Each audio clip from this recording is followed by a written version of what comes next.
ঢাকা বিশ্ববিদ্যালয়ের শিক্ষার্থী যে সকল শিক্ষার্থীরা পড়ে তারা অধিকাংশই কিন্তু প্রত্যন্ত অঞ্চল থেকে উঠে আসা। এজন্য তাদের কিন্তু ঢাকায় সার্ভাইভ করার জন্য তাদের সেভাবে বলতে পারেন প্রত্যেকটা শিক্ষার্থীর এই মুহূর্তে দরকার যে তাদের হয়তো পার্ট টাইম জব অথবা টিউশন।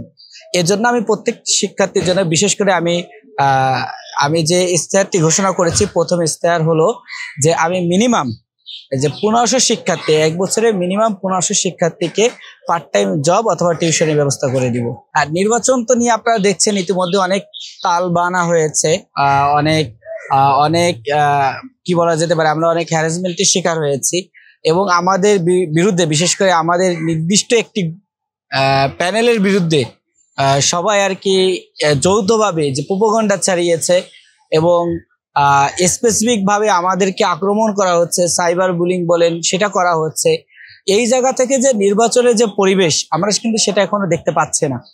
আমাদের নির্বাচনের যে বিধিমালা, সেই বিধিমালা কিন্তু অন্যরা সবাই ভঙ্গ করছে, বাট এই ভঙ্গ করার যে তাদের যে এই ভঙ্গ করার বিরুদ্ধে যে তারা আইনি প্রক্রিয়া নিবে অথবা তারা যে ব্যবস্থা গ্রহণ করবে, আমরা এখনো কিন্তু পর্যন্ত দেখতে পারি নাই যে আমাদের প্রশাসন সে ব্যবস্থা গ্রহণ করেছে। এটা শুধু আমরা দেখছি আমাদের ক্ষেত্রেই, আমরা যদি কোনো কিছু তৈরি করি, আমরা যেমন দেখছি আমাদের নির্বাচনী বিধিমালায় রয়েছে কেউ রঙের কার্ড করতে পারবে না সাদা কালো বাদে, কিন্তু আমরা দেখছি তা কিন্তু করা হয়েছে।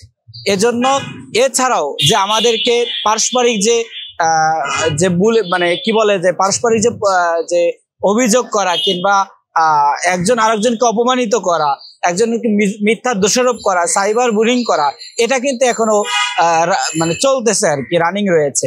তাই প্রশাসনকে আমরা অনুরোধ করব, এখনো পর্যন্ত আপনারা কিন্তু আপনাদের যে যোগ্যতার যে বিষয় এটা কিন্তু প্রুভ করতে পারেন নাই। তা আপনারা আপনাদের দায়িত্ব যেটা আমাদের নির্বাচন বিধিমালা রয়েছে এটা সঠিকভাবে দায়িত্ব পালন করুন এবং আমাদের যে প্লেস যাতে করে নির্বাচনের যে প্রক্রিয়া অথবা নির্বাচনের যে একটা সুস্থ যে পরিবেশ, এই পরিবেশটা আপনারা আমাদের জন্য সৃষ্টি করে দিন। দেখেন যে আমাদের প্যানেলের অধিকাংশই, বিশেষ করে আমাদের আপুরা যারা আছে, তাদেরকে নিকৃষ্টভাবে সাইবার বুলিং করা হয়েছে। আপনি দেখবেন যে বিশেষ করে আমাদের যে জিএস পদে প্রার্থী আমাদের ফরহাদ ভাই, তিনি কিন্তু প্রমাণ সহ মিডিয়াতে দেখিয়েছেন যে তারা কিভাবে সাইবার বুলিং করছে। সুতরাং আমরা চাই যে এই প্রোপাগান্ডা থেকে সবাই সরে আসুক। আমরা আসলে শিক্ষার্থীদের জন্য কি করতে চাই, বিশ্ববিদ্যালয়ের জন্য কি করতে চাই, আমরা এই বিষয়গুলো সামনে নিয়ে আসি, শিক্ষার্থীদের অধিকারকে সামনে নিয়ে আসি। ডাকসুর মূল প্ল্যাটফর্ম কিন্তু শিক্ষার্থীদের অধিকার। আমাদের ঢাকা বিশ্ববিদ্যালয়ের শিক্ষার্থীদের ভাগ্য পরিবর্তন, আমরা কি আসলে সেই ভাগ্যটা পরিবর্তন করতে পারছি কিনা, সেই ভাগ্য পরিবর্তনের জন্য আমাদের কি কেসটার আছে, আমরা সেগুলোর সামনে নিয়ে আসি, কিন্তু আমরা একে অপরকে কাদা ছোড়াছুড়ি না করি, এটাই আমরা প্রত্যাশা করি।